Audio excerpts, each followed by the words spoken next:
நான் நிறைய உண்மையெல்லாம் பேசிடுவேன். போனோமா கடைசியா என் பொண்ணுகிட்ட எப்ப சண்டை போட்டேன் உண்மையை சொல்லாம ஏடா கூடமா கேட்டீங்கன்னா ஏடா கூடமா பதிலும் வரும். ப்ரோ இவங்க மிரட்டுறாங்களா இல்ல என்கிட்ட கேள்வி கேட்க சொல்றாங்களா? இப்போ ரீசெண்டா கூட சண்டை போட்டு இவங்க சொல்ற மாதிரி தான் என் ஃபோன் எடுக்க மாட்டாங்க. போடான்றுவேன். கிட்டத்தட்ட ஒரு 4-5 மாசம் என்கிட்ட பேசல. பிளாக் பண்ணி வச்ச நம்பர். பொண்ணு நிம்மதியா இருந்தா போறோம், ஆளை விடுங்கடா இன்னும். அதுக்கப்புறம் அவனே ஒரு வாரம் கழிச்சு என்ன மாமியார ஃபோன் எடுக்க மாட்டீங்களா அப்படின்னு. சரி நார்மல் ஆகிட்டான். அப்போ நமக்கு தோணுனதெல்லாம் திட்டி முடிச்சுடுவேன் அவனை. உண்மையை சொல்லினா கல்யாணத்தில் நான் ரொம்ப எகென்ஸ்டாக இருந்தேன். இவனை வேண்டவே வேண்டாம். 1 மணி நேரத்தில் உங்களை மயக்கிட்டாராமே? அவன் அப்படி நினச்சிட்டு இருக்கான் பைத்தியக்காரன்.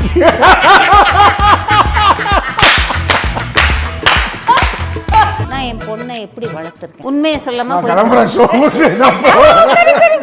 நீங்க உண்மையே சொல்லுங்க. 50-50 சொல்லுவேன். அவனை மாதிரி ஒரு நல்லவனை பார்க்கவே முடியாது. ரொம்ப நல்லவன். ஆனால் கோபம் வந்தால் சண்டை மாறுதும். அதனுடைய பின் விளைவு என்ன, நம்ம இழக்க போகிறோம் எது. அம்மான்ற ஸ்தானத்தில் தைரியமாக நான் அவங்ககிட்ட சொல்லலாம் இதைன்னு நினைக்கிறேன். நல்ல ஒரு ஹியூமன். கஷ்டம் தெரிஞ்சு ஒருத்தருக்கு ஹெல்ப் பண்ணுறதா இருக்கட்டும், ஒருத்தர்கிட்ட ஆசையாக பேசுகிறதா இருக்கட்டும், பாசமும் அவ்வளோ. பட் அது என்னன்னா அந்த பாசம் எதிராளி வந்து புரிஞ்சுக்கிறதுக்குள்ள அது அவனே அந்த ஆட்டத்தை கழிச்சு போட்டுருவான். அந்த ஆட்டம் கண்டினியூ பண்ணி போனா ஐயோ சஞ்சீவ் மாதிரி ஒரு ஆள் இல்லை. நிஜமாவே ரொம்ப நல்லவன். ஆனா அந்த கோபம் வந்து எல்லாத்தையும் அப்படி தொடச்சி போட்டுடும். அதனால தான் என் பொண்ணு அவனை விட மாட்டேங்கிறா. சீரியஸ்லி ரொம்ப நல்ல மனுஷன். அவனுக்கு கிடைக்க வேண்டிய அந்த ரெக்கக்னைஸ் கிடைக்கலங்கிற வருத்தம் எங்கள் எல்லாருக்குமே இருக்குது. இன்னும் கொஞ்சம் மேலே போயிருக்கலாம். ஒரு எனக்கு தெரிஞ்ச திருமதி செல்வம் டைமில் சின்ன திரையில் விஜய்னு சொன்ன ஒரு கூட்டம் நான் கேட்டிருக்கேன், நான் கேள்விப்பட்டிருக்கேன். அதுக்கப்புறம் வந்து ஏன் இன்னும் மேலே மேலே போகலைங்கிற அந்த ஒரு சின்ன அந்த ஒரு எனக்கு இருக்குது. அது எப்போவுமே நான் சொல்லுவேன், நீ ரொம்ப நல்லவன், கோவத்தை மாத்திரம் விட்டுரு. அது எல்லாரும் ஏதாவது ஒரு ஹேபிட் இருக்கணுமே, அந்த கோவத்தை மட்டும் விட்டா இல்லை, கோவத்தை விட்டுட்டா சஞ்சீவும் இல்லாமல் போயிடுவான். அதுதான் அதில் பிரச்சனையே. அதான் உண்மை. அப்போ நீங்கள் கோவத்தை என்ஜாய் பண்ணுறீங்க? என்ஜாய் பண்ணுறேன். எக்ஸ்ட்ரீமாகவும் நான் காணாமல் போயிடுவேன்.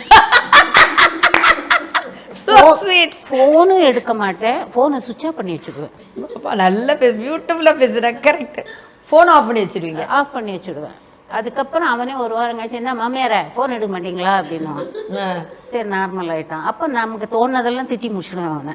இப்போ மாமியார் மருமகன் வந்து ஃப்ரெண்டாக இருப்பீங்களா இல்லை மாமியார் மருமகன் மாதிரி இருப்பீங்களா? ஆக்சுவலி எனக்கும் என் பொண்ணுக்கும் இருக்கிற வேவ் லெங்த்தை விட சஞ்சீவுக்கு எனக்கும் நல்லா கரெக்டாக போகும் வேவ் லெங்த். சூப்பர்.